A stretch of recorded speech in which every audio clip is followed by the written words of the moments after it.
So today I want to talk about something that almost all of our YouTube ham radio operators have already talked about, and that's the NANO VNA. But as with all YouTubers, I like to put my own spin on things. So let's go ahead and take a look at this. There's a couple of things about the NANO VNA you need to know before jumping in. One, it's an open source project. So there are a ton, like my studio light there that we're reflecting here. Isn't that beautiful? There are quite a few people who are manufacturing and selling nano VNAs.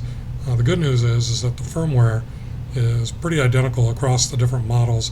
It's just a question of the manufacturer, how the case looks, what kinds of connectors are on the device, and what kind of accessories you get with it. This is a Nano VNA F model. It's got a 4-inch screen. The originals had 2.5-inch screens thereabouts, so they were considerably smaller. They're fairly high precision instruments, and they can do a lot of things that a traditional antenna analyzer cannot do for you. But what I want to focus on today is SWR. So we're going to jump into that here in a moment. Let's open this up and see what's inside. This is not an unboxing video, I promise. So you've got the Nano VNA unit itself. We'll power it on in a moment. We've got some adapters over here. There's a right angle adapter, and there's two barrel connectors. One is female to female and one is male to male. Over here we have our open, short, and load connectors, which are used for calibrating the device. And then we've got this little toothpick thingy here, which is used to operate the touchscreen that comes on the device. All right, so we'll be doing that here in a minute. Now, depending on where you buy your device, instead of the toothpick, you may get a guitar pick on a little elastic lanyard. All right, so just depends on where you buy it as to what you get. I prefer the toothpick, but a lot of people like the guitar picks. Maybe they're guitar players in their spare time. I don't know. So let's go ahead and turn this on and see what it looks like. Also, before we go, observe the jumper that I'm showing here. There's actually two of these included in most of the kits. One of mine is already plugged into my coax, and I'll explain that here in a minute. So I don't need any of this right now, but I will proactively remove my open, short, and load and get them into the open section of the case here. I recommend keeping a very close eye on these things. They're small, they're light, they will hit your carpet or they will hit your floor, and they will bounce in some random direction, and you'll be forever looking for them. So keep a close eye on these. Sometimes I set a towel down on my workspace when I'm using them in order to reduce the opportunity for those things to bounce away. But today I'm on a hard surface, so I'm going to have to be extra careful to make sure they don't run away on me. All right, let's take a look at the device here, and let's just power it on real quick and see what it looks like.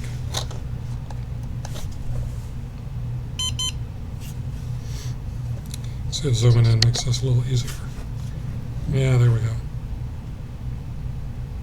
Alright, so here's our screen on power up. Now in this particular case, the VNA has launched with only one trace active, and the traces are what display your test results. So depending on the way that you want to see your test results or what test you're performing determines what kind of trace you need. So let me come in here and turn all the traces on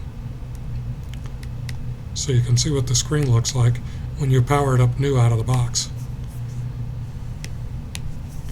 Alright, so that's really busy, really hard to see. Some of the YouTubers who do instructional videos on these, they like to use two or three traces. I don't, because I can't read them all. So I'm only going to use one today. So I'm going to come back in here, and under display and trace, I'm going to turn all of these off just by double tapping. Trace 1, trace 2, and trace 3. There are 4 traces. The first one is 0. All right. Then after I select my trace, I need to format it. So since I'm going to be measuring SWR today, I'm going to hit Format. Let's go all the way back though. So you hit Display, and here's your trace option for choosing your traces, and here's your Format option for formatting your trace. So here are some of the options you get. Log mag, that's nice for measuring coax loss. We're also helping you determine the length of your coax or the distance to a failure in your coax. It'll do both things using the same function. Smith charts are great for looking at inductance and impedance at the same time. You can tap on more here, and if you want to see resistance, you can choose resistance, but you can only format the trace for one thing, and I really want to format for SWR, so let me get back here and choose SWR, and that'll be that. Now the SWR has already gone to the top of the screen here, so the next thing I want to do as I pull out my script for the program for the club here soon is we want to take a look and configure the scale. Alright, so if we go back to display, right, tap the screen. Where's my display? There it is. Tap the screen, choose display, go to scale, and scale division is where we want to be. 0.25 to 1, or 0.25 times 1 is a good division for measuring SWR. That will set your maximum displayed SWR at 3 to 1. SWR, as a lot of us know, becomes a really bad thing above 3 to 1. So we don't need to display anything worse than 3 to 1 here. If we see 3 to 1, we're going to be in bad shape anyway. So press 0.25 and then times 1. Right?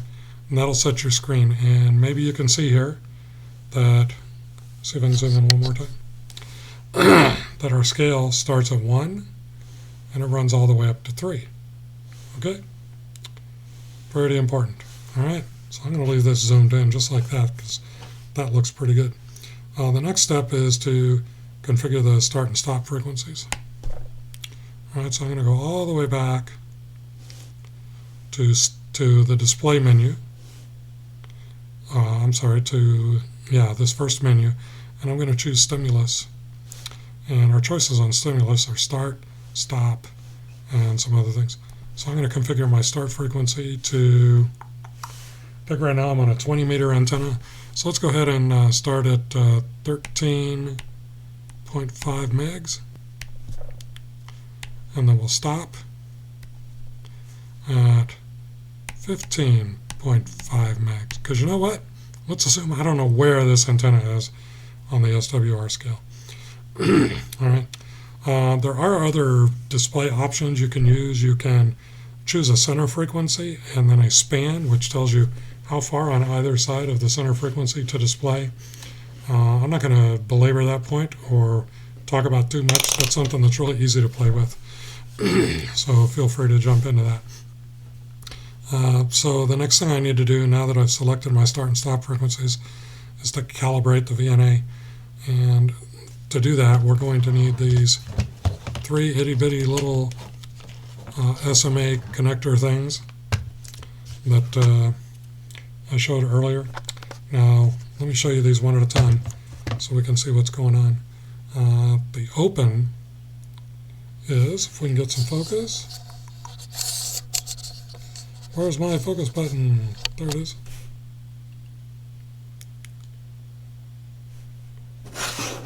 It's not wanting to focus on this. There we go. That's pretty hollow in there, right? So that's an open. That's all you need to know. That's your open.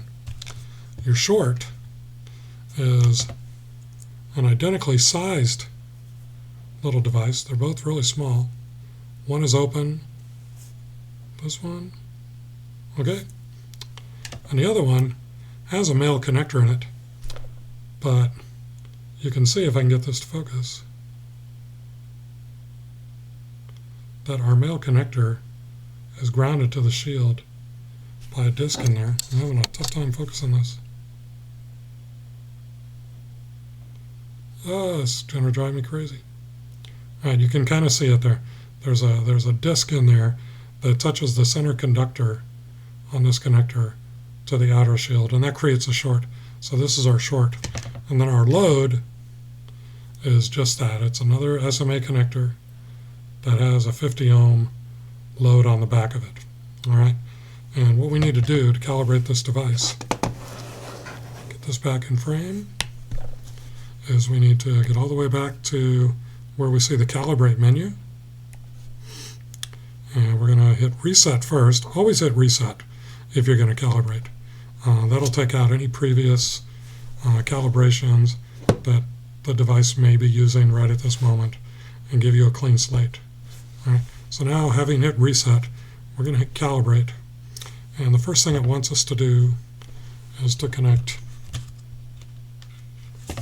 and open to it. Now, one thing I always like to do, guys and gals, is connect a jumper to the NANO VNA. This does a couple things. One, it provides some pretty good strain relief between it and your coax or whatever else you're connecting into it. And the other thing it does is it takes the starting point, the electrical starting point at which your measurements begin, out this distance here. So when you calibrate your NANO VNA, calibrate it after you connect the jumper, so you're getting strain relief and a good starting point for your measurements to take place. So I'm going to go ahead and connect my open here, and this is the only thing that I'm going to connect on camera. But the first thing I need to do, because my connectors are all male and my jumper is male, I need to put a barrel connector on here. So let's put a female to female barrel connector on here. And then we'll connect our open. All right, and that's how you connect the open short and load. Put a jumper on here, put the barrel connector on, the one that has female ends on both sides, and then connect your open. And we'll do the same thing for our short and our load, but we'll probably do that off camera here. All right, let's get this to where we can see the menus a little bit. All right, so our open is connected. So I'm going to press open on here with my toothpick, and it made a little beep, and now it wants me to connect my short, and it tells you which one to connect. So as long as you can visually tell the difference between the three, calibrating is pretty easy to do. All right, so my short is connected. Now I'm going to tap short, and now it wants to know about my load. So I'm going to disconnect my short, and I'm going to attach my load. Right. And I'm going to tap load, and then now there's two others, isolation and through. These are used for things that we're not going to play with today. So basically all you do is hit done at this point. Now the next option that you get by default is the option to save this calibration to memory. So if this is one that you're going to frequently use, you can save it to memory and then recall it using the memory function later. So I'll just save it to 0 at this point because I want to show you something else that it does. Now, as soon as I hit save, you can see here on the left hand side that we have a C0 here. What that indicates is right now that I am using saved calibration 0. All right. Now if I make any changes to my start and stop frequencies, this C is going to turn into a little c, which is going to tell me I don't have a valid calibration. And I have a YouTube short video out here on my channel that shows that. But right now we're calibrated for a 20 meter antenna, a little bit below the 20 meter band, and a little bit above the 20 meter band. So now we need to connect that antenna. And to do that, I'm going to cheat a little, and I'm going to disconnect the jumper that I have here, and I'm going to plug in my coax, which is connected to an identical length jumper. And we'll go ahead and see what this shows us.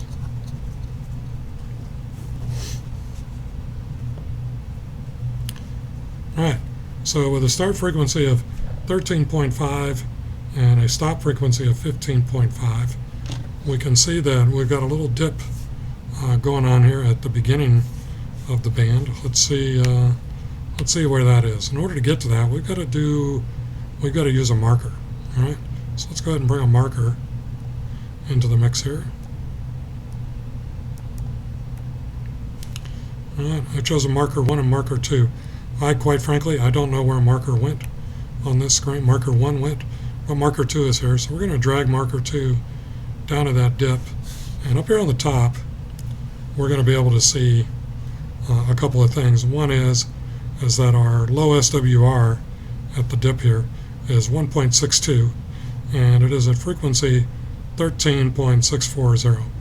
Now this is supposed to be a 20 meter antenna, and I will tell you that it has never been cut to lowest SWR within the 20 meter band because I'm too lazy to take it down and trim it. But what I do want to do, I want to demonstrate how you drag this marker up to a desired frequency. Let's say we want to be in the CW portion of the band. So we're going to go pretty low, maybe 14.020. Here's 14.060. The SWR at 14.060 is 1.89 on this antenna. All right. Now, what are the rules with SWR? If your desired frequency is, say, up in the voice part of the band, let's say about 14.250, 14.300. Here's 14.240. The SWR is at 2.0. If you're not comfortable with 2.0, which you should be because it's fine up there,